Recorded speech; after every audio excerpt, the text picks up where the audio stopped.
Assalamualaikum warahmatullahi wabarakatuh. Shalom, Om Swastiastu, Namo Buddhaya, dan salam kebajikan untuk kita semua.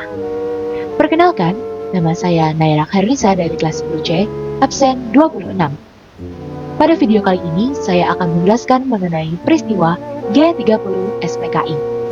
Bagaimana sih latar belakang dari peristiwa G30 SPKI, Gerakan 30 September 1965, yang dikenal sebagai G30 SPKI merupakan peristiwa di Indonesia di mana 7 perwira tinggi militer Indonesia dibunuh oleh kelompok yang mengklaim bertindak atas nama Partai Komunis Indonesia atau PKI. Tujuannya adalah untuk menggulingkan kepemimpinan militer yang mereka tuduh merencanakan kudeta terhadap Presiden Soekarno. Namun, aksi ini gagal dan ditumpas oleh militer di bawah komando Mayor Jenderal Soeharto. Kronologi peristiwa G30 SPKI. G30 SPKI atau Gerakan 30 September adalah sebuah peristiwa penting dalam sejarah Indonesia yang terjadi pada malam 30 September hingga 1 Oktober 1965. Pada malam 30 September 1965, sekelompok pasukan yang mengatasnamakan Gerakan 30 September melakukan penculikan terhadap 6 jenderal Angkatan Darat di Jakarta, termasuk Jenderal Ahmad Yani. Para jenderal ini diculik dari rumah mereka dan dibawa ke sebuah tempat yang dikenal sebagai Lubang Buaya. Pembunuhan para jenderal. Para jenderal yang diculik kemudian dibunuh di Lubang Buaya. Mereka yang terbunuh adalah Jenderal Ahmad Yani, Maijen R. Suprapto, Maijen M.T. Haryono, Maijen S. Parman, Brigjen D.I. Panjaitan, dan Brigjen Sutoyo Siswo Miharjo. Letnan Jenderal A.H. Nasution berhasil melarikan diri, meski anaknya, Ade Irma Suryani terkena tembakan dan meninggal beberapa hari kemudian. Pengumuman G30 SPKI. Pada pagi hari, tepatnya tanggal 1 Oktober 1965, Letkol Untung, pemimpin pasukan pengawal presiden, mengumumkan melalui Radio Republik Indonesia bahwa gerakan ini bertujuan untuk menggagalkan Dewan Jenderal yang diklaim akan melakukan kudeta terhadap Presiden Soekarno. Reaksi Angkatan Darat. Pada sore hari, tepatnya 1 Oktober 1965, Mayor Jenderal Soeharto yang saat itu menjabat sebagai Panglima Komando Cadangan Strategis Angkatan Darat atau Kostrad mengambil alih komando dan berhasil merebut kembali situasi. Pasukan yang terlibat dalam G30S berhasil dikepung dan RRI berhasil diambil alih kembali oleh Angkatan Darat. Pemulihan situasi. Soeharto dan Angkatan Darat mengendalikan situasi pada tanggal 2 Oktober 1965. Para pelaku G30 SPKI yang masih hidup ditangkap, termasuk beberapa petinggi PKI atau Partai Komunis Indonesia yang dianggap terlibat dalam kudeta ini. Pembersihan PKI. Setelah kejadian ini, Angkatan Darat memimpin operasi besar-besaran untuk menumpas PKI. Hal ini berujung pada pembersihan besar-besaran yang menyebabkan ribuan hingga ratusan ribu orang yang diduga terkait dengan PKI terbunuh atau dipenjara tanpa proses hukum.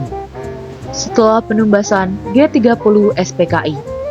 Setelah penumpasan G30 SPKI, terjadi pembersihan besar-besaran terhadap Partai Komunis Indonesia atau PKI dan individu-individu yang dianggap simpatisan. Pembersihan ini berlangsung dari Oktober 1965 hingga Maret 1966 dengan banyak yang ditangkap, disiksa, dan dibunuh. Dalam periode ini, diperkirakan ratusan ribu orang tewas akibat tindakan represif ini. Akhirnya, pada Maret 1966, Soeharto pun memperoleh kekuasaan penuh setelah mendesak Soekarno untuk menyerahkan kekuasaan dan menandai awal dari rezim Orde Baru yang berlangsung selama lebih dari 3 dekade. Peristiwa ini menjadi titik balik dalam sejarah Indonesia dan mengubah peta politik serta sosial negara tersebut.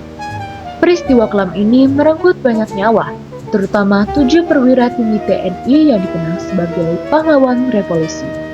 Yang pertama, Jenderal Ahmad Yani. Jenderal Ahmad Yani merupakan salah satu tokoh militer penting di Indonesia pada masanya. Lahir di Purworejo pada tanggal 19 Juni 1922, Ahmad Yani dikenal sebagai Kepala Staf Angkatan Darat. Yang kedua, Letnan Jenderal Suprapto. Letnan Jenderal Suprapto lahir di Purwokerto pada tanggal 20 Juni 1920. Suprapto terakhir menjabat sebagai Deputi Wakil Kepala Staf Angkatan Darat Sumatera Wilayah Medan. Yang ketiga, Letnan Jenderal MT Haryono.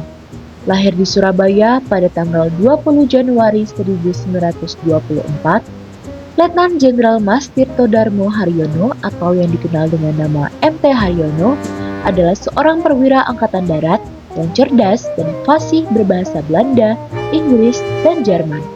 Yang keempat, Letnan Jenderal S. Parman. Letnan Jenderal S. Parman yang lahir pada 4 Agustus 1918 di Wonosobo adalah perwira intelijen yang berperan besar dalam melawan gerakan-gerakan separatis. Yang kelima, Mayor Jenderal D.I. Panjaitan.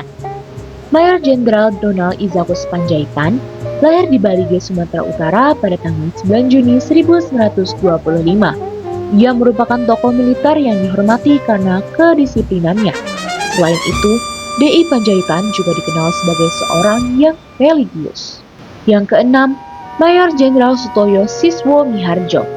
Mayor Jenderal Sutoyo Siswo Miharjo lahir di Kebumen pada tanggal 28 Agustus 1922. Sutoyo sebagai perwira yang bertugas di bidang hukum militer, yakni Inspektur Kehakiman Jenderal atau Auditor Angkatan Darat. Yang terakhir, Kapten Pierre Tendean. Kapten Pierre Tendean adalah perwira muda berbakat yang lahir di Batavia atau Jakarta pada tanggal 21 Februari 1939.